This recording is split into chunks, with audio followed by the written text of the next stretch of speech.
مصر کے شہر قاہرہ کے اندر ایک ہارون نامی تاجر رہتا تھا۔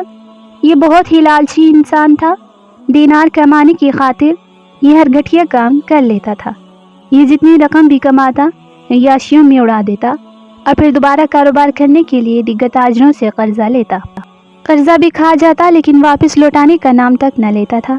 اس نے اپنے والد کی کمائی گئی ساری دولت بھی عیاشیوں میں اڑا دی، حتیٰ کہ اس ہارون نامی تاجر نے مختلف تاجروں سے قرضہ لے لے کر خود کو 2 لاکھ دینار کا مقروض کر لیا۔ اب اسے کوئی بھی مسلمان تاجر مزید قرض دینے کو تیار نہیں تھا، کیونکہ یہ پچھلی رقم واپس نہیں کرتا تھا، تو کوئی تاجر اسے مزید رقم کیوں کر دیتا؟ ویسے بھی بازار کے اکثر تاجر اس کی شخصیت سے واقف ہو چکے تھے کہ یہ کن کرتوتوں کا مالک شخص ہے۔ جب اسے مسلمان تاجروں نے قرضہ دینے سے صاف انکار کر دیا تو آخر اس نے ایک عیسائی تاجر سے قرضہ مانگا، تو عیسائی تاجر نے اسے کہا کہ میں تجھے ایک شرط پر قرضہ دوں گا کہ تم ہمارے ساتھ شراب کے کارخانے میں برابر کے حصے دار بن جاؤ۔ ہارون ویسے تو مسلمان تھا لیکن اس کے اندر مسلمانوں والے کوئی کام نہ تھے۔ اس نے فوراً حامی بھر لی اور چند ہزار دیناروں کے بدلے اس شراب کے کارخانے میں کام کرنے لگا۔ تقریباً 3 ماہ تک یہ اس دھندے میں ملوث رہا اور مسلمانوں کی نوجوان نسل کو بھی شراب پینے کا عادی بنانے لگا۔ قصہ مختصر یہ کہ جب سلطان صلاح الدین ایوبی کو اس گروہ کے بارے میں معلوم ہوا کہ یہ گروہ مصر کے اندر شراب بنا کر مسلمانوں کو فروخت کرتے ہیں، جبکہ بظاہر یہ کارخانہ اناج کا معلوم ہوتا ہے، ایک دن سلطان نے چھاپا مار کر اس کارخانے میں موجود 3 عیسائیوں اور اس ہارون نامی تاجر کو گرفتار کر لیا۔ لیکن حیرانگی کی بات یہ تھی کہ ان چاروں کو گرفتار کرنے کے بعد وہ تینوں عیسائی تاجر بہت زیادہ پریشان تھے، جبکہ یہ ہارون نامی مسلمان تاجر بہت خوش تھا۔ اسے کوئی پشیمانی نہیں تھی کہ میں گرفتار ہو چکا ہوں اور اب مجھے بھی سزا دی جائے گی۔ خیر، سلطان نے سارے معاملات کی چھان بین کرنے کے بعد ان چاروں کو 5 سال قید کی سزا سنا دی۔ یہ قید سنتے ہی وہ تینوں عیسائی تاجر سلطان سے رحم کی اپیل کرنے لگے، جبکہ یہ مسلمان تاجر بہت خوش تھا۔ سلطان نے ان چاروں کو زندان میں قید کروا دیا۔ اس زندان میں پہلے بھی بے شمار قیدی تھے، لیکن ہارون ان تمام قیدیوں میں سے وہ واحد شخص تھا جسے کسی قسم کی کوئی پریشانی، کوئی پچھتاوا نہیں تھا، بلکہ وہ بہت خوش رہتا تھا جب دیگر قیدی یا کوئی بھی سپاہی سے پوچھتا کہ لوگ یہاں پر آ کر پریشان ہو جاتے ہیں اور تم ہو کہ ہر وقت ہنستے مسکراتے رہتے ہو۔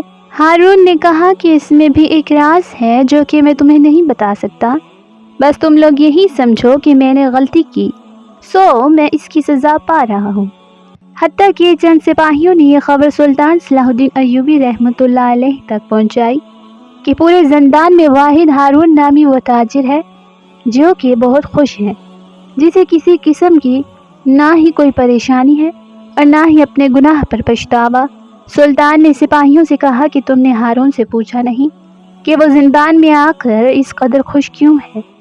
تو سپاہیوں نے بتایا کہ ہم نے پوچھا، جس پر ہارون کہتا ہے کہ یہ ایک راز ہے جسے میں کسی کو نہیں بتا سکتا۔ سپاہیوں نے مزید بتایا کہ سلطان معظم اس کے دیگر ساتھی قیدی بھی اس سے اتنا خوش ہونے کی وجہ پوچھتے ہیں تو وہ کسی کو بھی سیدھی بات نہیں کرتا۔ ایک سپاہی نے کہا کہ سلطان معظم میں یقین سے کہہ سکتا ہوں کہ ہارون کے زندان میں آ کر اس قدر خوش رہنے میں کوئی نہ کوئی گہرا راز پوشیدہ ہے۔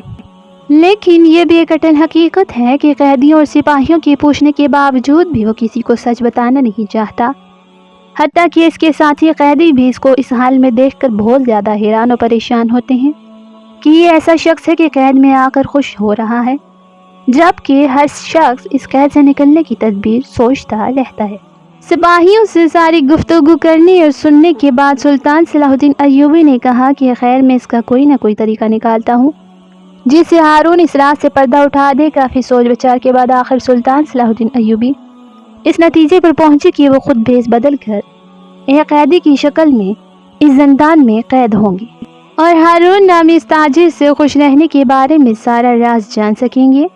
فقط 2 دن کے بعد سپاہیوں سے مشورہ کرنے کے بعد سلطان صلاح الدین ایوبی اپنا بھیس بدل کر ایک مجرم کی شکل میں قیدی بن کر زندان میں قید ہو گئے۔ وہاں صرف چند سپاہیوں کے علاوہ کسی کو خبر نہیں تھی کہ یہ سلطان صلاح الدین ایوبی ہے جو کہ قیدی کی شکل میں اس زندان میں آئے ہیں آخر چند دن گزرنے کے بعد سلطان صلاح الدین ایوبی ہارون کے بہت زیادہ نزدیک ہو گئے، کیونکہ سلطان خود بھی اس قید میں جا کر بہت خوش رہتے تھے۔ اس پورے زندان میں ایک سلطان اور دوسرا شخص وہ ہارون تھا جو خوش رہتے تھے، جبکہ باقی ہر قیدی پریشان رہتا تھا۔ آخر ایک دن ہارون نے سلطان قیدی سمجھتے ہوئے پوچھا کہ تم جب سے اس زندان میں آئے ہو میری طرح بہت خوش رہتے ہو، آخر اس کے پیچھے کیا راز ہے؟ سلطان نے کہا پہلے تم بتاؤ کہ جب سے آیا ہوں میں تمہیں دیکھ رہا ہوں کہ تمہیں کوئی پریشانی اور کوئی تکلیف نہیں ہے۔ تو ہارون نے کہا کہ میں تمہیں رات کو سارا قصہ بتاؤں گا۔ سلطان نے کہا ٹھیک ہے، پھر میں بھی تمہیں رات کو ہی بتاؤں گا کہ میں خوش کیوں ہوں۔ آخر رات عشاء کے وقت سلطان نے نماز ادا کی تو پھر ہارون سے پوچھا کہ اب بتاؤ کہ تم اتنے خوش کیوں ہو۔ ہارون نے کہا کہ دراصل بات یہ ہے کہ میں نے حرام حلال طریقے سے بہت زیادہ دینار کمائے، لیکن میری کمائی گئی تمام دولت عیاشیوں میں اڑ گئی۔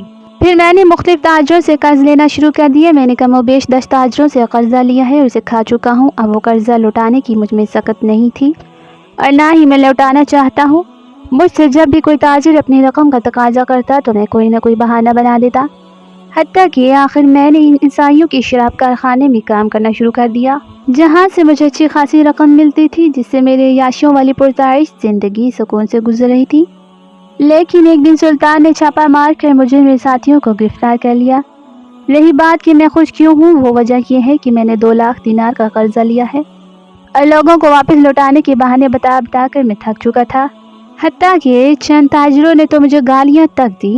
1-2 تاجروں نے میرے گریبان کو پکڑا۔ میں بہت پریشان ہوتا تھا کہ میں یہ رقم کیسے لوٹاؤں، لیکن مجھے یقین تھا کہ میں ان کی رقم کسی بھی حال میں واپس نہیں لوٹا سکتا۔ جب سلطان نے مجھے قید میں ڈالا تو میں بہت خوش ہوا کہ اب مجھے کسی بھی تاجر کے پیسے نہیں لوٹانے پڑیں گے، کیونکہ 5 سال کی قید ہوئی ہے۔ ان 5 سالوں میں تو کوئی تاجر مجھ سے اپنی رقم واپس مانگنے کا تقاضا نہیں کرے گا۔ 5 سال بعد کون زندہ ہوگا کون مر گیا ہوگا وہ دیکھا جائے گا، اور ویسے بھی میں اس قید سے نکلنے کے بعد اس شہر کو چھوڑ کر فلسطین میں جا کر اپنی زندگی کے باقی دن آرام سے گزاروں گا۔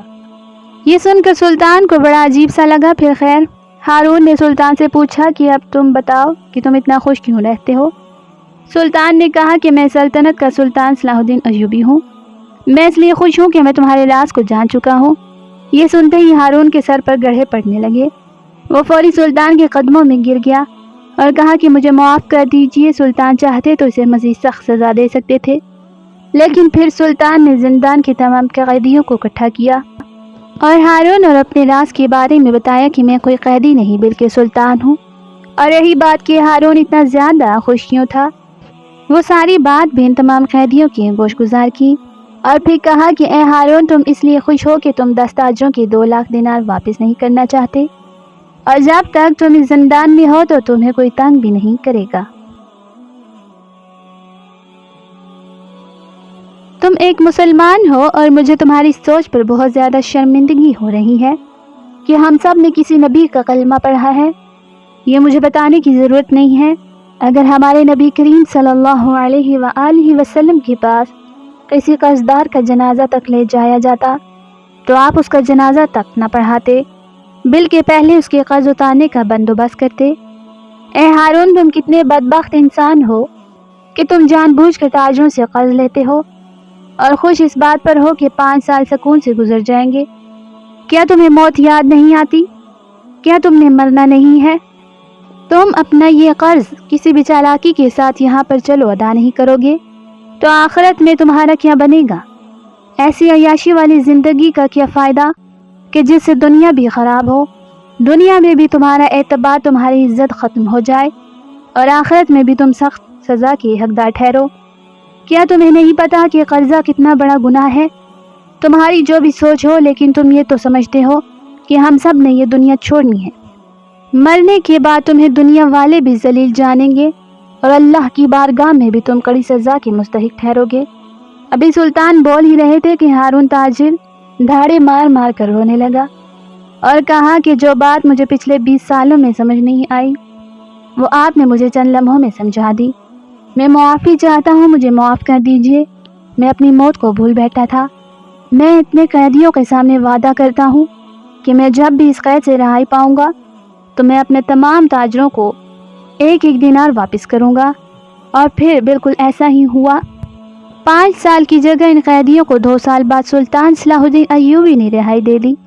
اور پھر اس تاجر نے جب نیک نیت سے کاروبار کرنا چاہا تو اس کے پاس رقم نہیں تھی، تب سلطان صلاح الدین ایوبی نے شاہی خزانے سے اسے دینار دیے، جس سے اس ہارون تاجر نے تجارت شروع کی، اور حتیٰ کہ اس نے اپنا تمام قرضہ بھی اتارا اور ایک مالدار شخص کی حیثیت سے اپنا مقام بھی بنا لیا۔ سلطان صلاح الدین ایوبی اکثر اس ہارون تاجر کی زندگی کے بارے میں لوگوں کو بتایا کرتے تھے کہ کس طرح ایک شخص عیاشیوں میں پڑ گیا، پھر اللہ نے اسے ہدایت دی۔ بے شک اللہ جب چاہے جسے چاہے اسے ہدایت دے اور اس کی زندگی کا رخ نیکیوں کی طرف موڑ دے۔ قبیلہ ہمدان میں ایک تاجر رہتا تھا جس کا نام خالد ابن عبد الجبار تھا۔ وہ تجارت کی غرض سے ملک شام سے فلسطین جاتا تھا اور دو سال تک اپنے کام میں مصروف رہتا۔ جب کام ختم ہو جاتا یا اس کو اپنے گھر کی یاد ستانے لگتی تو یہ مصر میں اپنے قبیلہ ہمدان میں آ جاتا اور اپنے بیوی بچوں کے ساتھ دن گزار کر دوبارہ پھر سے اپنے کام پر چلا جاتا۔ خالد ابن عبد الجبار تقریباً 2 سال بعد شام سے واپس اپنے گھر مصر لوٹا۔ اس کی وجہ یہ تھی کہ اس کی طبیعت ناساز تھی۔ کافی طبیبوں سے علاج کروانے کے بعد بھی اسے شفا نہ مل سکی، حتیٰ کہ ایک امام مسجد جو کہ قبیلہ ہمدان کی مسجد کا نیا امام تھا، جس کو یہاں آئے ابھی صرف 4 سال ہوئے تھے، یہ خالد بن عبد الجبار کو اس کے گھر جا کر پانی پر دم کر کے دیا کرتا تھا، لیکن خالد ابن عبد الجبار کو شفا نہ مل سکی اور ایک دن وہ خالق حقیقی سے جا ملے۔ یہ ایک امیر تاجر تھا اور یہ بات پورے مصر شہر حتیٰ کہ سلطان صلاح الدین ایوبی رحمۃ اللہ علیہ تک بھی پہنچ گئی۔ خالد ابن عبد الجبار کی وفات فجر کے بعد ہوئی تھی اور اس کی نماز جنازہ عصر کے وقت متعین کی گئی تھی۔ قصہ مختصر یہ کہ خالد ابن عبد الجبار کی وفات پر ایسے لگتا تھا جیسے مصر شہر کا ہر شخص آیا ہے، جدھر نظر دوڑاتے لوگوں کا جمع غفیر تھا۔ نماز جنازہ سے پہلے جب خالد ابن عبد الجبار کو غسل دیے جانے کا وقت ہوا تو امام مسجد اس کو غسل دینے کے لیے اس کی میت کے پاس آیا، اور 2 لوگ وہ تھے جو خالد ابن عبد الجبار کی میت کو اٹھا کر امام مسجد کے پاس غسل دلوانے کے لیے آئے تھے۔ عصر سے مغرب ہو گئی لیکن وہ 2 آدمی اور امام مسجد خالد ابن عبد الجبار کو غسل دے کر واپس نہیں آئے تھے۔ چونکہ سلطان صلاح الدین ایوبی رحمۃ اللہ علیہ بھی اس جنازے میں شریک ہونے کے لیے مصر کے قبیلہ ہمدان میں پہنچے تھے، جب کافی وقت گزر گیا تو سلطان نے اور دیگر لوگوں نے دریافت کیا کہ ابھی تک ان کی میت کو غسل کیوں نہیں دیا جا سکا۔ مزید کافی دیر گزر جانے کے بعد وہ 2 شخص جو امام مسجد کے ساتھ خالد ابن عبد الجبار کی میت کو غسل دے رہے تھے، وہ سلطان کی خدمت میں حاضر ہوئے اور سلطان کے کان میں ایسی بات کہی کہ سلطان بھی سر سے پاؤں تک لرز چکے تھے۔ ان کے چہرے سے پریشانی واضح نظر آ رہی تھی۔ سلطان کے خاص وزیر علی بن سفیان ان کے ہمراہ تھے۔ جب انہوں نے سلطان کے چہرے کو سرخ ہوتا ہوا دیکھا تو ان سے وجہ پوچھی، لیکن سلطان خاموش رہے اور مغرب کی نماز ادا کرنے چلے گئے۔ مسجد میں امام نہ تھے تو سلطان صلاح الدین ایوبی رحمۃ اللہ علیہ نے خود جماعت کرائی۔ نماز ادا کر کے لوگ جب دوبارہ میت کے گھر والوں کے پاس پہنچے تو وہ ویلا کرنا شروع کر دیا کہ آپ نے عصر کے وقت نماز جنازہ کا کہا تھا، لیکن اب مغرب کی نماز بھی ادا ہو چکی ہے، لیکن ابھی تک میت کو غسل نہیں دیا جا سکا۔ مزید کچھ وقت گزارا تھا کہ کسی طرح یہ بات پورے مجمع میں پھیل گئی۔ بات یہ تھی جو ان 2 لوگوں نے سلطان کے کان میں کہی تھی کہ سلطان معظم امام مسجد کا ہاتھ خالد بن عبد الجبار کی پیٹھ کے ساتھ یکجا ہو چکا ہے، یعنی بالکل چپک چکا ہے۔ ہم نے بہت زیادہ کوشش کی کہ ان کے ہاتھ کو خالد ابن عبد الجبار کی پیٹھ سے جدا کر سکیں، لیکن بہت زیادہ زور لگانے کے باوجود ہم ان کے ہاتھ کو میت کی پیٹھ سے جدا نہیں کر پائے۔ جب یہ بات ہر شخص تک پہنچی تو ہر بندہ توبہ استغفار کرنے لگا۔ کوئی امام مسجد کو برا کہنے لگا تو کوئی میت کے بارے میں غلط سوچنے لگا، لیکن سارے لوگ اب سلطان صلاح الدین ایوبی رحمۃ اللہ علیہ کے فیصلے کے منتظر تھے۔ سلطان نے علماء سے مشاورت کے بعد تمام لوگوں کو مخاطب کر کے کہا کہ جیسا کہ آپ کو حقیقت کا پتہ چل چکا ہے کہ کیا ماجرا پیش آیا ہے۔ اس وقت پورے پنڈال میں ہر شخص کے منہ سے توبہ استغفار کے الفاظ نکل رہے تھے۔ اس وقت سلطان صلاح الدین ایوبی رحمۃ اللہ علیہ نے ایک عبرتناک واقعہ بیان کیا کہ ایک دفعہ غسل کے دوران مدینہ کی ایک عورت نے مردہ عورت کی ران پر ہاتھ رکھتے ہوئے یہ الفاظ کہے کہ اس عورت کے فلاں مرد کے ساتھ ناجائز تعلقات تھے۔ بس یہ بات کہنا تھی کہ اللہ تعالیٰ نے اپنی ڈھیل دی ہوئی رسی کھینچ دی۔ اس عورت کا انتقال مدینہ کی ایک بستی میں ہوا تھا، اور غسل کے دوران جو ہی غسل دینے والی عورت نے مندرجہ بالا الفاظ کہے تو اس کا ہاتھ میت کی ران کے ساتھ چپک گیا۔ چپکنے کی قوت اس قدر تھی کہ وہ عورت اپنا ہاتھ کھینچتی تو میت گھسیٹتی تھی، مگر ہاتھ نہ چھوٹتا تھا۔ جنازے کا وقت قریب آ رہا تھا، اس کا ہاتھ میت کے ساتھ چپک کر رہ چکا تھا اور بے حد کوشش کے باوجود جدا نہیں ہو رہا تھا۔ تمام عورتوں نے اس کے ہاتھ کو پکڑ کر کھینچا، مروڑا، غصب جو ممکن تھا کیا، مگر سب بے سود رہا۔ دن گزرا، رات ہوئی، دوسرا دن گزرا، پھر رات ہوئی، سب ویسا ہی تھا۔ میت سے بدبو آنے لگی اور اس کے پاس ٹھہرنا بیٹھنا بہت مشکل ہو گیا۔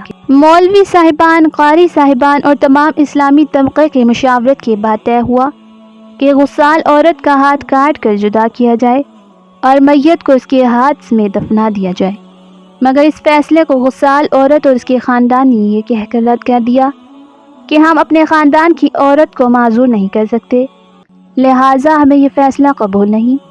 دوسری صورت یہ بتائی گئی کہ میت کے جسم کا وہ حصہ کاٹ دیا جائے اور ہاتھ کو آزاد کر کے میت دفنا دی جائے، مگر وہ بھی بے سود رہا۔ اس بار میت کے خاندان نے اعتراض اٹھایا کہ ہم اپنی میت کی یہ توہین کرنے سے بہرحال قاصر ہیں۔ اس دور میں امام مالک قاضی تھے۔ بات امام مالک تک پہنچائی گئی کہ اس کیس کا فیصلہ کیا جائے۔